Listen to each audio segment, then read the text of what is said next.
C'era una volta un polpo nel mare, con 8 tentacoli per giocare. Natalino lo chiamavano tutti, faceva scherzi ma non eran brutti.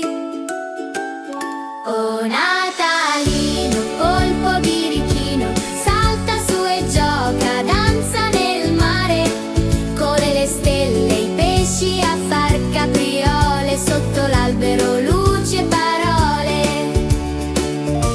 Un giorno d'inverno nel mare blu vide una stella che brillava laggiù. Che fai qui sola?